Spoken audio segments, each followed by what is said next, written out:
If we're using Docker Compose with multiple services, a really common issue is that if one of your services depends on another service, it can often fail if one of those services starts up first. So I've got a really simple example to demonstrate this. We have an API here, which is a simple Python fast API. This is this one. This is trying to connect to a Postgres database. That Postgres database is here. But what I've done to really kind of exaggerate this point is I've done a sleep before the database fires up. So if we do docker compose upd build, this will take just a second, and we'll head into Docker Desktop. There we go. So the database started up, and if I pull up the logs, it should take a second, but because of that sleep 10, it's not going to do anything, well, for 10 seconds, and there we go, so it's good to go. Now if I head to my API, we can see here it's failed because it tried to connect to a database, which of course didn't exist, because it was sleeping before it was getting ready. Now, even though I've exaggerated that with a sleep 10 here, suppose, for example, you remove this and just did go ahead and run it. You may not even see this a few times, but suppose, for example, if Docker chooses to run this one slightly quicker or something's happening on your system, this is a pretty common scenario. And it's really good practice to use depends on along with health checks to make sure that your services start up in the correct order safely every time. So what we're going to do is say depends on for this here, and Docker Compose has done a nice little thing there for me. Now, most commonly, we can do something like this, db. We're going to go a bit further than this, and there's a really simple reason, is that this in its current state will fail. If we say just wait on db, it's going to wait until this container starts, but of course the container sleeps for 10 seconds and then starts. So even in this current iteration, in fact, we'll try and prove it. We'll compose down, we'll compose up, we'll head back here, should see may appear. There we go. So even then, it still failed. This waited until this container started, but this container starts and then waits 10 seconds before firing up Postgres.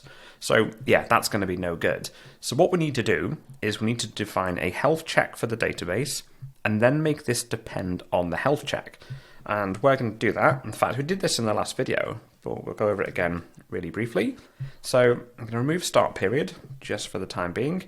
And let's just do an interval. Suppose we'll do it as 5 seconds. And then we'll go ahead and say timeout. It can be 5 seconds as well. And it's a bit more specific for this. We're going to say command shell. And then in this guy here, we're going to say pg underscore is ready dash u. And then do Postgres like this here. There we are. Okay, now we've got the health check. What we need to do is change our depends on here. So rather than just saying depend on the container starting, we do db like this, and then we say condition is equal to, condition and then colon, I should probably say. And then inside here, we do service underscore healthy like this. So what's going to happen this time, this isn't just waiting for the database service to start, it's waiting for this health check for this service to pass. So our health check's just saying, are you ready? And if it is, then yeah, go ahead and start. So let's compose down, compose up.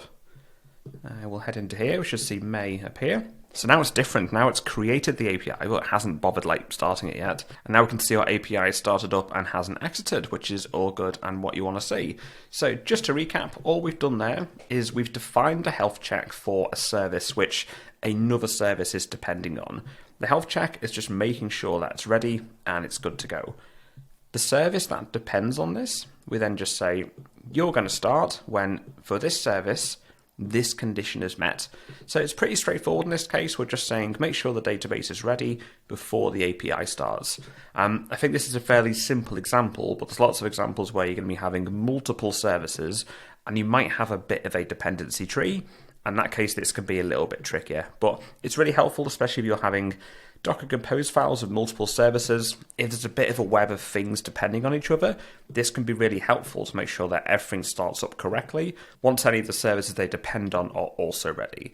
Cheers for watching, guys, and have a great weekend.